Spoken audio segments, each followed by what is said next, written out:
Nach längerer Zeit hatten wir endlich wieder einen Auftrag bekommen. Jetzt waren wir mit unserem Raumschiff, das Nigosch in der Zwischenzeit verbessert hatte, nach Aracania 4 unterwegs. Einen Tag zuvor musste ich allerdings ein ernstes Wort mit ihm reden. Ich saß gerade mit Linda im Skyrama-Restaurant, als er mich anrief. Ich bin satt. Das war wieder lecker. Und bei dir, Linda? Mir hat es auch geschmeckt, Asko. Du hast es gut, dass du dich nur von Kristalllicht ernähren musst. Was war es denn diesmal? Quarzamethyst, das hatte ich schon lange nicht mehr. Was meinst du, ob wir den anderen jetzt langsam das Geheimnis deiner Herkunft offenbaren können? Ich denke, sie werden es schon früh genug erfahren. Willst du noch was bestellen oder bist du fertig? Ich bin fertig. Computer, bitte abräumen. Mist, ein Anruf. Ja, bitte?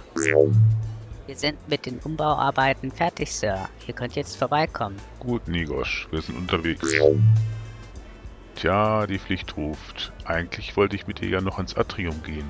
Macht nichts, das holen wir nach. Ich bin gespannt, was Nigosch uns zeigen will.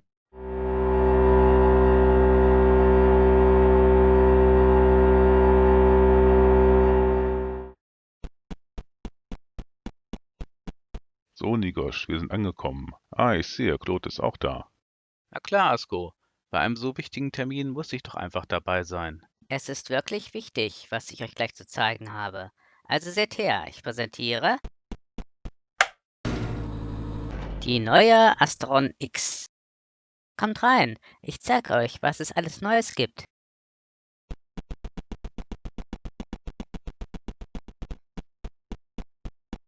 Hier neben mir seht ihr eins der neuen Thermomax-Seitentriebwerke. Sie sind extrem leistungsfähig und arbeiten dabei sehr effizient. Du hast wirklich Tiromax-Triebwerke gekauft? Allein eins kostet ja schon 12.000 Galaktonen. Das ist korrekt, aber ich habe 2 Defekte gekauft. Dann habe ich sie repariert und general überholt. Dadurch bekam ich beide zum Preis von einem. Lass uns später darüber reden.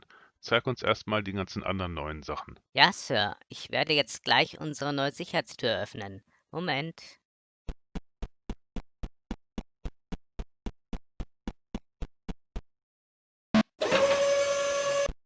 Jeder von euch bekommt einen Chip, mit dem er die Tür öffnen kann.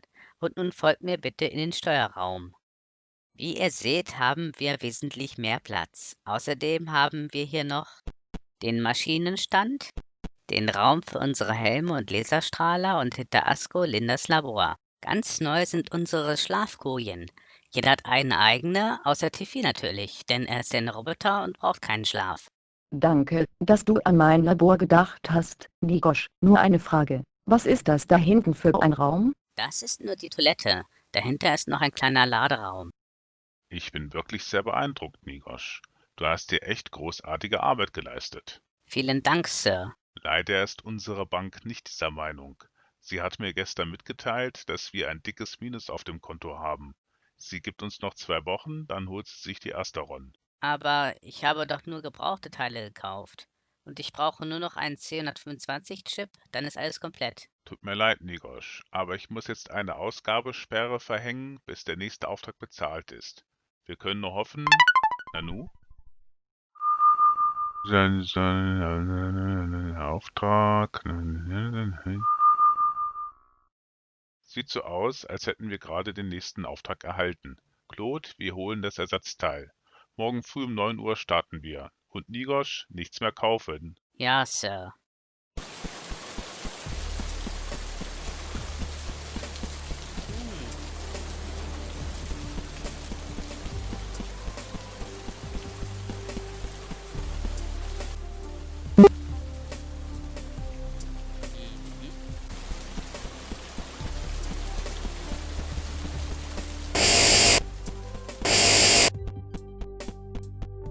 Guten Tag, ich habe gesehen, dass Sie Chips verkaufen. Haben Sie noch einen C125 da? Ein C125? Moment. Ja, hier ist er. Wie viel würde er kosten? Kommt drauf an. Haben Sie einen zum Tauschen? Ich habe hier noch einen C100. Gut, geben Sie ihn mir und der C125 gehört Ihnen. Vielen Dank. Wo wollen Sie ihn denn einbauen? In unser Schiff, die Asteron X. Viel Erfolg. Danke. Tschüss.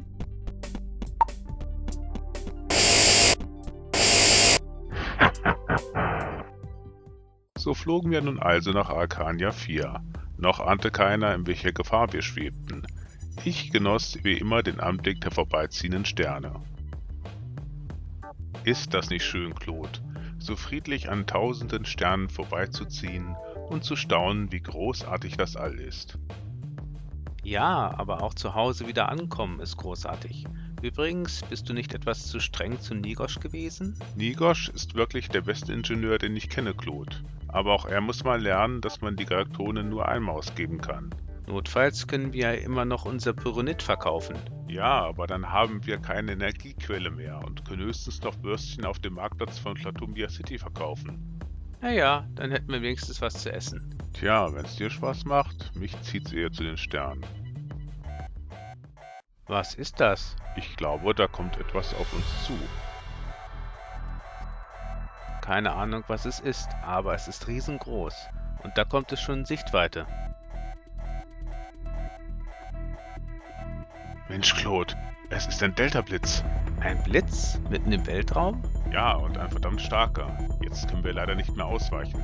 Volle Energie auf den Schildgenerator. Sofort. Aber Sir, wenn wir alle Energie auf die Schutzschirme umleiten, haben wir nur noch minimale Schubkraft. Egal, lieber treiben lassen, als gegrillt zu werden. Beeilung. Ja, Sir. Haltet euch die Augen zu, gleich wird's grell.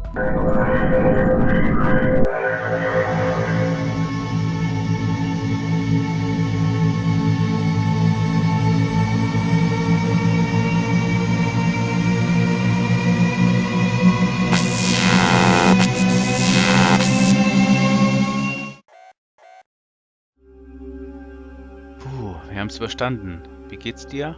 Ich bin okay. Und wie sieht's bei euch aus, Nigosch, T4 und Linda? Bei mir ist alles okay, Sir. Alle meine Systeme arbeiten normal, Sir. Bei mir ist auch alles in Ordnung, Asko. Gibt es irgendwelche Schäden am Schiff, Nigosch? Der Schutzschirm hat gehalten, Sir. Dadurch sind keine weiteren Schäden aufgetreten. Eine ziemlich düstere Gegend ist das hier.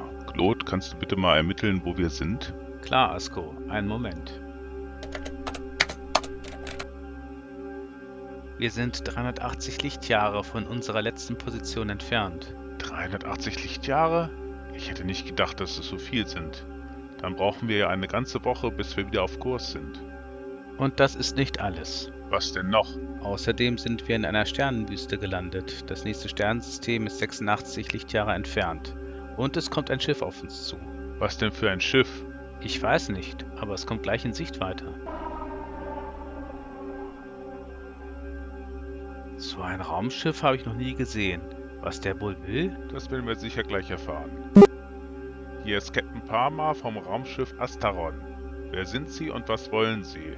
Hier ist Captain Krater vom Raumschiff Doppelkralle. Sie sind unberechtigt in unser Gebiet eingedrungen. Dafür müssen Sie Tribut zahlen. Was denn für ein Tribut? Wir nehmen Ihre Begorianerin. Was meint der etwa mich? Hören Sie, das ist vollkommen unmöglich. Keiner aus meiner Mannschaft kann als ein Tribut herhalten. Das ist irrelevant. Sehen Sie selbst. Linda ist weg. Wenn Sie den Transport nicht rückgängig machen, werde ich das Feuer öffnen. Sie wollen mir drohen? Na, dann passen Sie mal auf. Ah! Asko, nein! So ergeht es jedem, der sich mir in den Weg stellt. Unsere Waffen sind ausgefallen, Sir. Linda ist verschwunden und Asko ist tot. Wir sind verloren.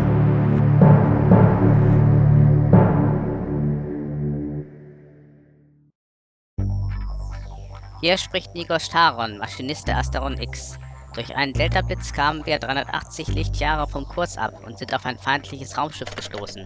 Es hat Linda entführt und Asko fertig gemacht. Unsere Waffen sind ausgefallen. Die Lage ist kritisch. Durch eure Bedrohung sehe ich mich gezwungen, einen weiteren Tribut von euch zu fordern. Entschuldigen Sie, Sir, unser Lebenshaltungssystem ist ausgefallen.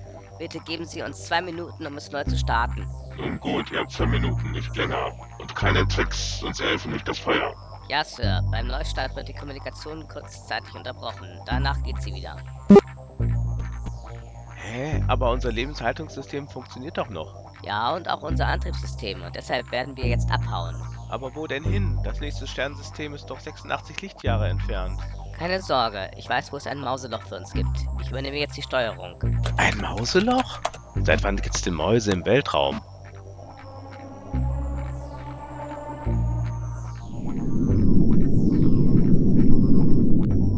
Captain, Sie sind durch das Wurmloch geflohen. Das sie, wir haben ja, was wir wollen. Jetzt wird's Zeit, unseren Kunden zu treffen.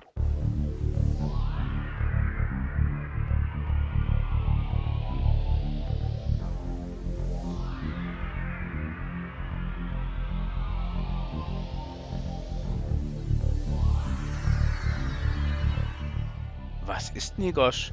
Warum fliegen wir nicht weiter? Ich weiß nicht. T4 wird das untersuchen. Jetzt müssen wir uns zuerst um Asko kümmern. Asko hat noch Glück gehabt. Er ist nicht tot. Wahrscheinlich hat er durch die Überspannung einen neuralen Schock erlitten. Und was können wir da tun? Wir Takana haben eine Behandlungstechnik für solche Fälle. Ich weiß aber nicht, ob sie auch bei Menschen hilft.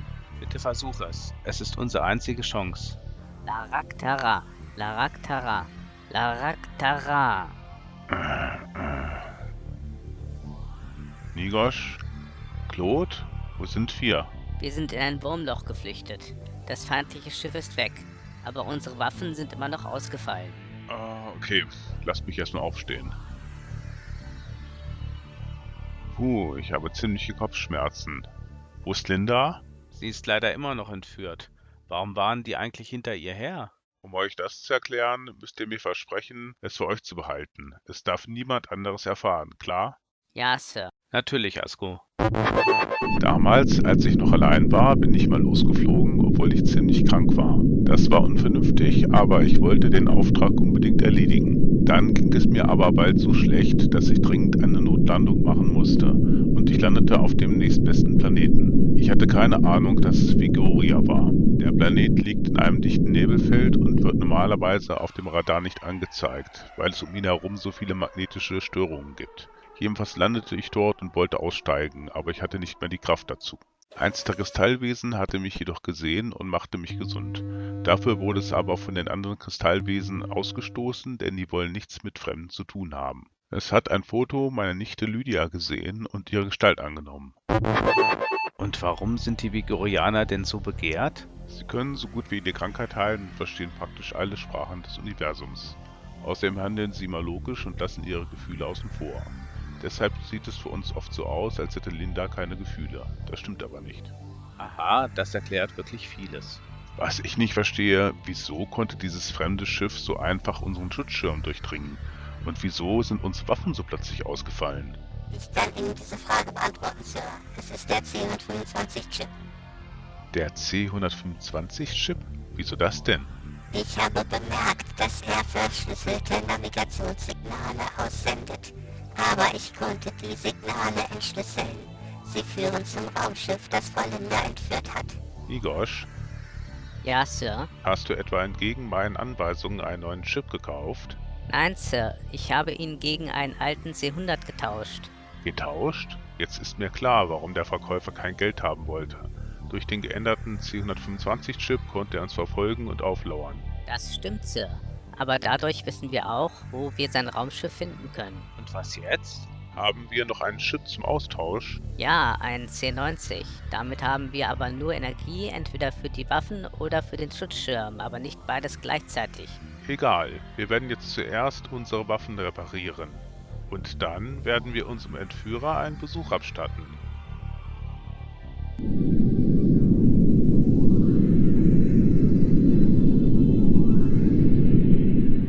Claude, wie lange brauchen wir noch, bis wir das Raumschiff erreicht haben? Noch etwa eine Minute.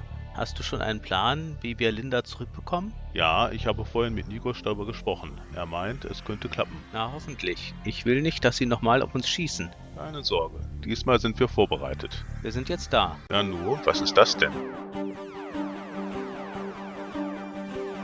Sieht aus, als wäre da noch einer hinter Linda her. Captain Krator, hier spricht Askopama. Wir haben Ihren Betrug entdeckt. Der C125-Chip ist ausgetauscht. Wir sind wieder voll kampffähig. Geben Sie uns sofort die Vigorianerin zurück. Ich denke gar nicht daran. Also entweder wir kriegen sie zurück und helfen ihnen, oder wir unterstützen ihren Feind und holen sie uns dann zurück. Es ist ihre Entscheidung. Sie bluffen nur, ihre Waffen sind doch vollkommen untauglich. Nigosh, Spindelstrahl einschalten. Jawohl, Sir. Captain, unser Schutzschirm ist runter auf 10%. Beim nächsten Treffer wird er ausfallen. War das eindrucksvoll genug? Wer sagt mir, dass Sie Ihr Wort halten, wenn Sie die Begorianerin zurückhaben? Das sagt Ihnen die Tatsache, dass wir ihr Schiff nicht schon längst abgeschossen haben. Immerhin haben sie mich fast getötet. Also gut, wir geben Ihnen die Begorianerin zurück, aber halten Sie sich an Ihr Versprechen. Nigosh, den Bündelstrahl auf das andere Schiff richten und feuern. Jawohl, Sir.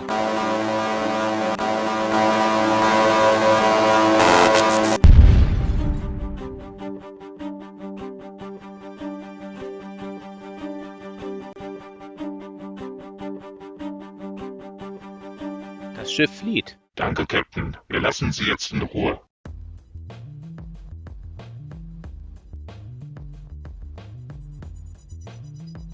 Linda, wie geht es dir?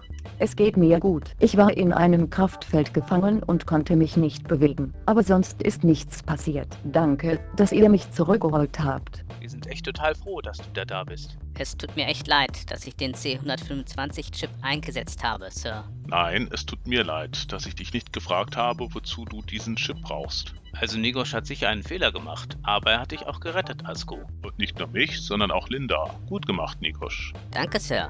Ich freue mich, dass ich helfen konnte. So, und jetzt lasst uns nach Akarania fliegen. Was? Es geht nicht nach Hause? Ich hatte den Kurs schon eingegeben. Nein, denn wir haben unseren Auftrag und außerdem brauchen wir einen neuen C-125-Chip. Tja, Claude, du hast dich wohl ein bisschen zu früh gefreut. Aber erst kommt die Arbeit und dann das Vergnügen. Mist. Und Start.